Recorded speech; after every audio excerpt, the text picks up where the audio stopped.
Good morning, members. We have a quorum to call the meeting of the Bills Committee on Social Workers Registration Amendment Bill 2024 to order. I'll ask the government officials to enter first. In the last meeting, we completed this clause-by-clause scrutiny. The administration will be proposing amendments. Would members please refer to CB bracket 2802/2024 bracket 01. The administration submitted a set of paper in response to the members' views in the last meeting. The response of the administration is set out in Annex B of the paper. So do members have any questions regarding the administration's reply? Or perhaps you can read it first and we deal with that later on. After the last meeting, I ask members to submit their draft amendments if they have any. As said today, I have not received any draft amendments from members.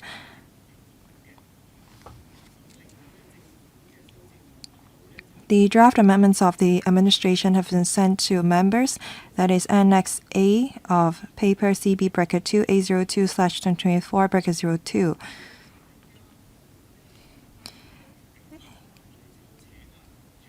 Let me ask the secretary to walk us through the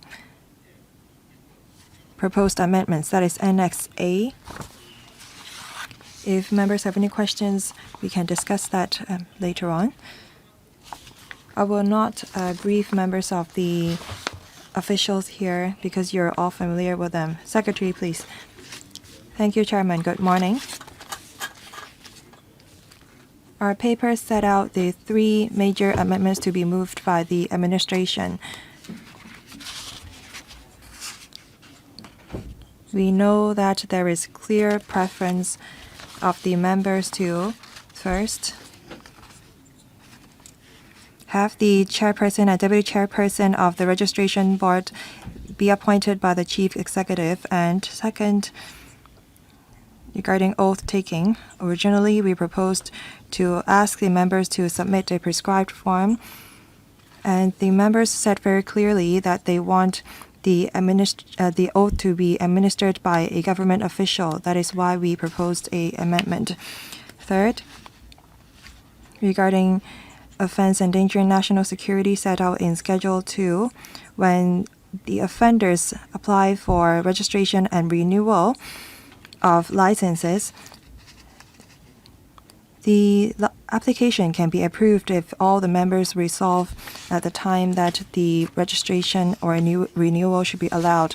And the members think that we should not allow for an escape route, and that is why we'll be carving out the offense endangering national security from Schedule 2 and place it under proposed new Schedule 2A, such that offenders of offenses endangering national security will not be allowed to be re-registered or registered as a social worker.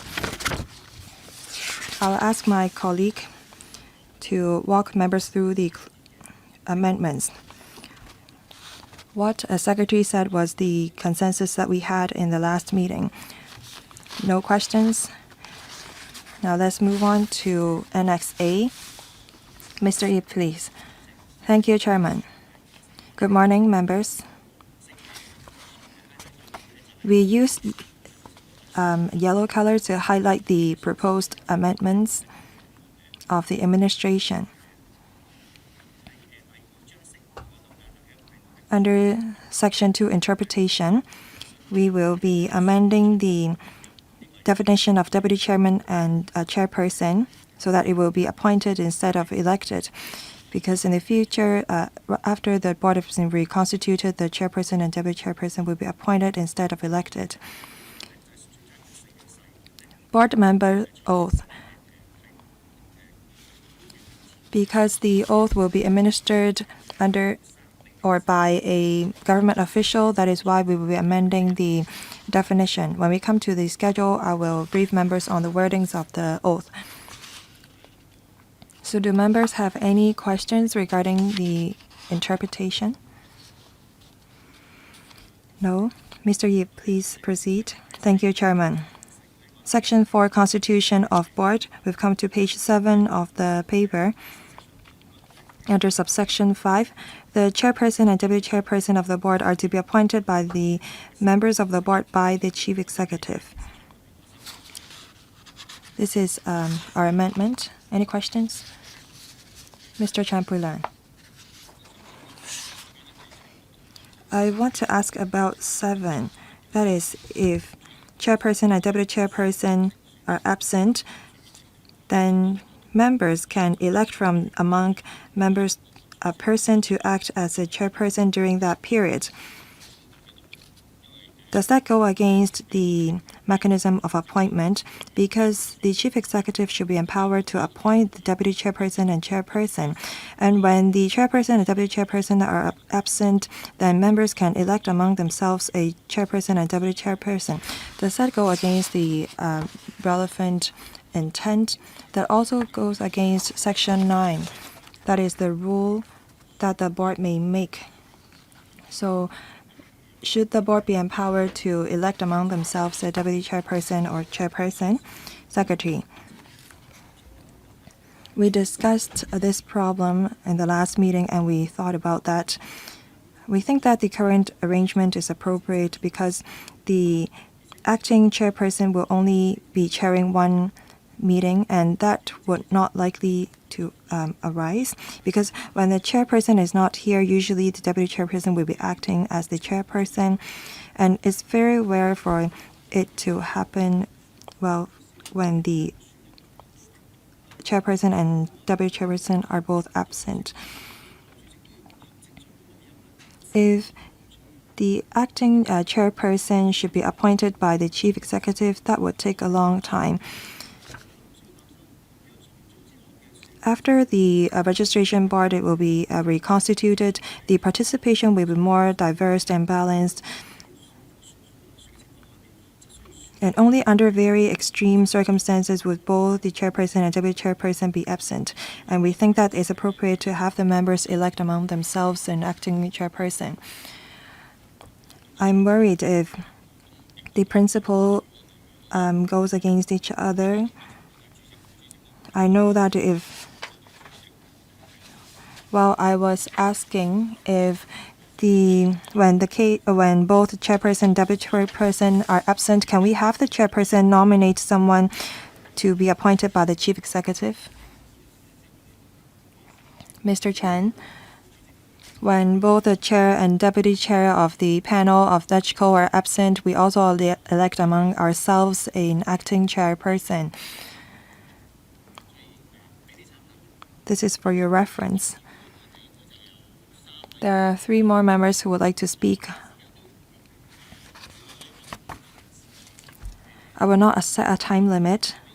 Mr. Stanley Lee, Mr. Tommy Chen, and Mr. Jimmy Ng. Mr. Stanley Lee. I understand the concern. Although Secretary said that it's not likely to happen, I would like to clarify this point. I'm not sure if this is the current arrangement. When the chairperson calls for a meeting, then the meeting should fit the schedule of the chairperson. So I think that is not likely for both the chairperson and deputy chairperson to be absent. And can the chairperson elected among the members change the board's rules? I don't think that would be the case. And I think that the meeting called by the chairperson should fit the schedule of the chairperson. Am I right? Secretary. That is true. The meeting schedule would fit that of the chairperson or deputy chairperson. So it would be very unlikely for both the chairperson and deputy chairperson to be absent. Mr. Tommy Chang. I wanted to quote the example of LegCo as well. I don't object to the CSAs. Currently, district officers are chairperson of the district councils. When both the chairperson and deputy chairperson are absent, should we have the secretary to be the chairperson?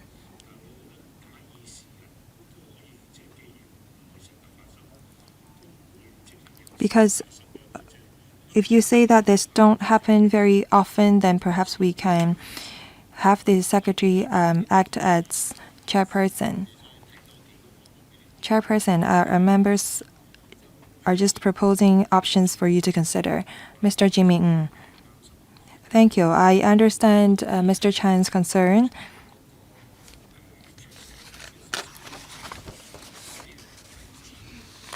Under the rules of transaction of business of the registration board, can we set out rules that when both the chairperson and deputy chairperson are absent and the acting chairperson elected from among the members should not be able to make significant or substantive decisions?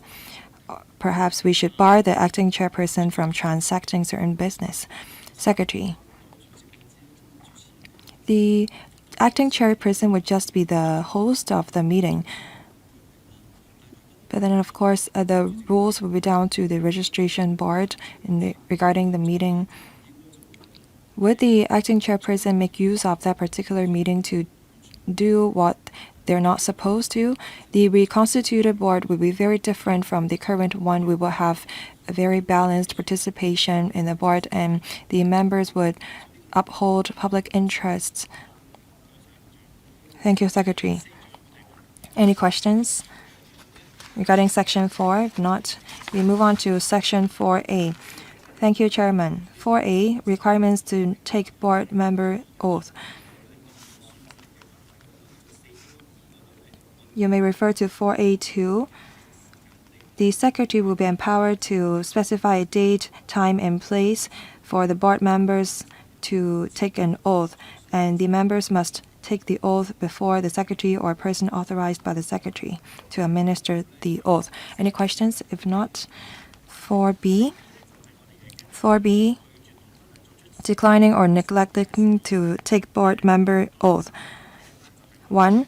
A person declines or neglects to take a board member oath if the Secretary is satisfied that a person fails without reasonable excuse to take the oath, and so on and so forth. We have made reference to the relevant clauses and provisions under the District Council oath-taking arrangement. Any questions? 4C. 4C is about consequences of declining or neglecting to take board member oath.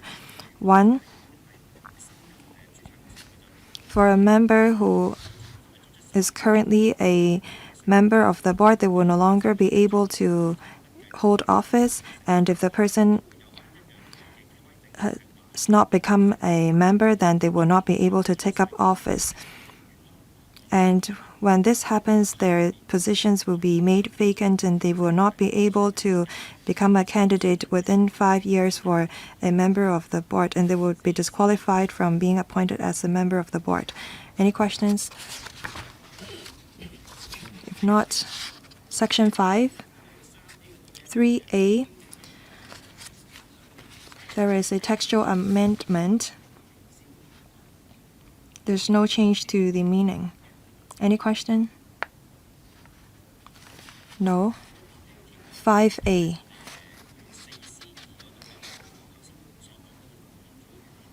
For the positions to be made vacant, we put that under 4C bracket 2. So we repeal section 4B bracket 3. This is a cross-reference section. 9. Yes, for section 9, there are members who touched upon this earlier. Because the election of the chairperson and deputy chairperson will no longer be taking place, and because the positions will be appointed by the chief executive, that is why the board may not make the relevant rules on election. That is why we are repealing G. Any question for 9? If not, 17. Clause 17. Qualification for registration. Chairman, thank you. We heard members' views. Schedule 2 doesn't include the escape route in connection with endangering national security. So we have separate the two, Schedule 2 specified offense and Schedule 2A specified offense. And we put endangering national security in Schedule 2A. So the escape route will not include the offenses under Schedule 2. So this is separated out from Schedule 2A. 7, 4, and 5. Any questions? No. 24A, Chairman. Yes, 24A. 24A is similar to the amendment that I mentioned. Number 4, those contravene to Schedule 2 and Schedule 2A under the prompt removal mechanism, they will be removed from the register permanently. But in 5, there is the escape route under Schedule 2. And Schedule 2A will not apply to number 5. Under number 5, with the unanimous decision that there is an escape route. Any question? 24A. Legal advisor, any supplement? Chairman, thank you. 24E. I'd like to follow up on this. Now 24E bracket 3, this is crossed out, but in the Chinese version, this is left on. So will the administration please elucidate on this point?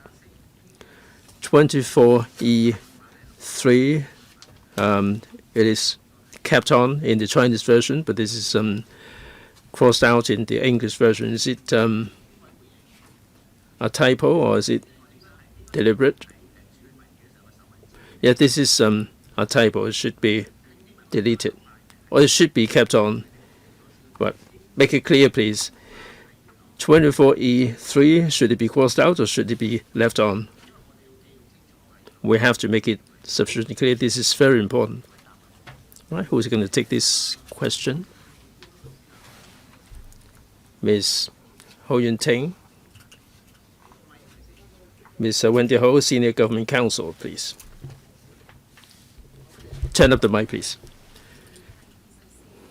24E3 should be kept on.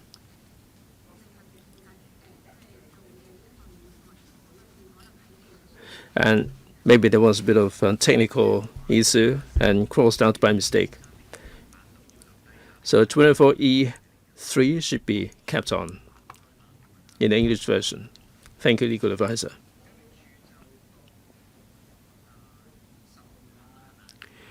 (25)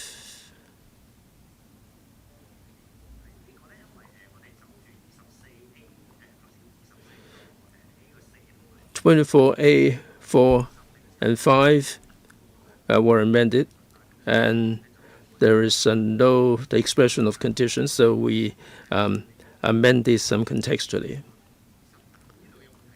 Any question regarding 25? If not, let's move on to 39, Chairman. Right, clause 29. We have Schedule 2 and Schedule 2A. Now, we specify that the Secretary can amend Schedule 2 and 2A by a notice in the Gazette. Any question for clause 29? Page 25. Schedule 2.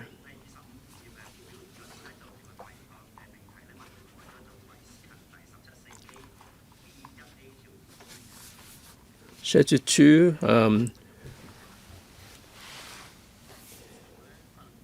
is the offences specified for purposes of Section 17(4)(b)(1)(a).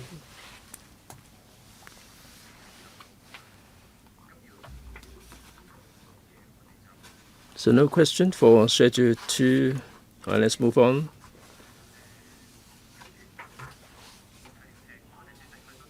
Chairman, thank you.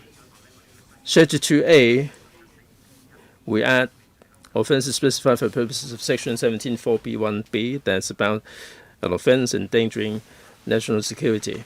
Legal advisor, please. Chairman, thank you. For the English version, offences, there is only one offence in connection with endangering national security. Should it be in singular form instead of offences? DOJ, Mr. Tang. Schedule 2A, the title offences, that's a general description, and one is an offence endangering national security. We have replicated the 2022 version, and that's a general description. We're not referring to one single offence. We are talking about the offences that endanger national security. So here, an offence endangering national security. It is appropriate and accurate to use offences here because this is in line with the original intent of the legislation. Agreeable? Mr. Chairman, I go along with the DOJ. Now, right now, there is only one piece of legislation, and in future, if there are more offences added, we'll have to amend the legislation. I think offences would be appropriate. All right, that's it for Schedule 2A. We move on to Schedule 3. Schedule 3 is the wording of the oath. I, the name, swear that being a member of the Social Workers Registration Board, I will uphold the basic law of the Hong Kong Special Administrative Region of the People's Republic of China and bear allegiance to the Hong Kong Special Administrative Region of the People's Republic of China. Any question? Schedule 4. Chairman, thank you. Schedule 4.2. Upon passage of the bill, the chairman and the deputy chairperson will be appointed by the chief executive, and there is a need to make amendments. In 2, the chairman and chairperson and deputy chairperson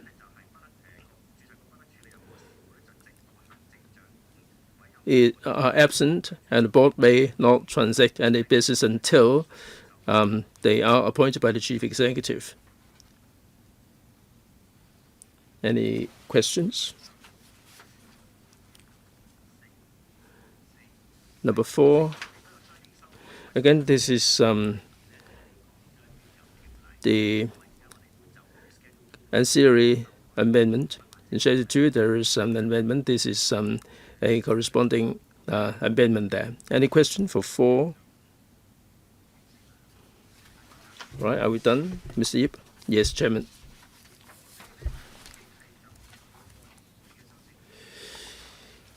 Members, we're done with the scrutiny of the amendments.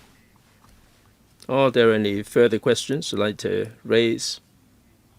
Dr. Tik Chi Yun, your hand is up. Yes, a point, please.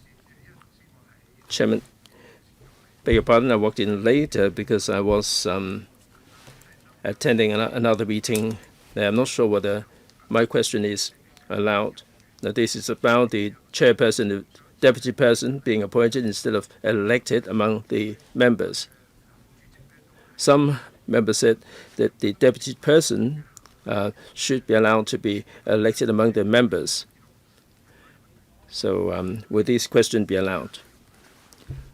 I think we have time. Will the Secretary please restate the principle there? Chairman, having listened to members' views, instead of being elected among the members, the chairperson and deputy chairperson will be appointed by the chief executive. And this is a reflection of the mainstream views of the Bills Committee.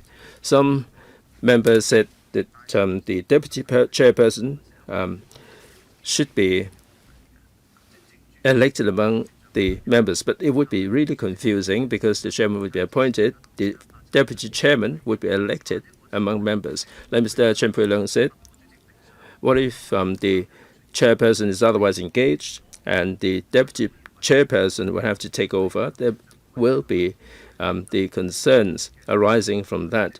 So if we have a uniform arrangement for both to be appointed by the chief executive, would be clearer. Both capacity would have similar role, and the deputy chair will step in if the chairman is otherwise engaged. If we have differential arrangement, it may give rise to other problems. So we have to make it clear that the format of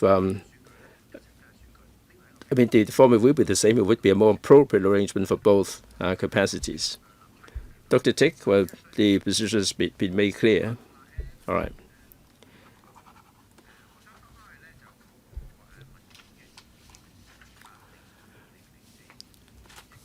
I'd like to come back to the paper CB2,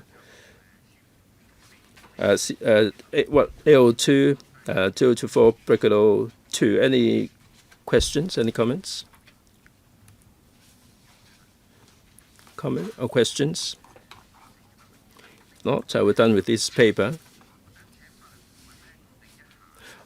I'd like to ask the legal advisor to confirm whether there are any problems with the CSAs.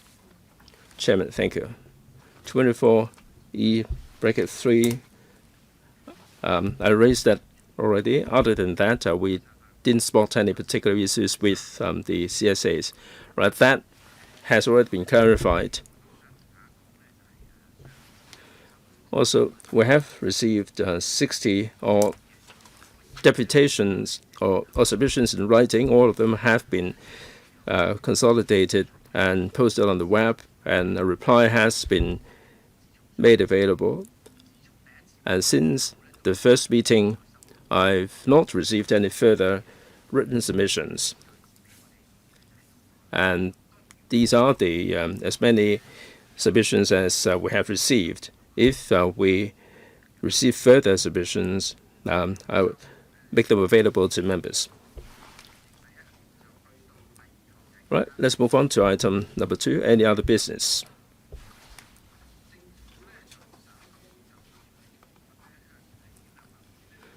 The administration has got the dates for the resumption of second reading debate. Perhaps the administration might wish to fill us in on the timetable, and a report will be made at the House Committee. Secretary, Chairman, we propose on the 3rd of July we have the second reading of the bill, and report will be made at the House Committee on the 14th of June. This is the timetable that we have. Right, we're clear about the legislative timetable on the part of the administration. That the administration will be moving the CSAs. Will members support the resumption of second reading debate? All agreed?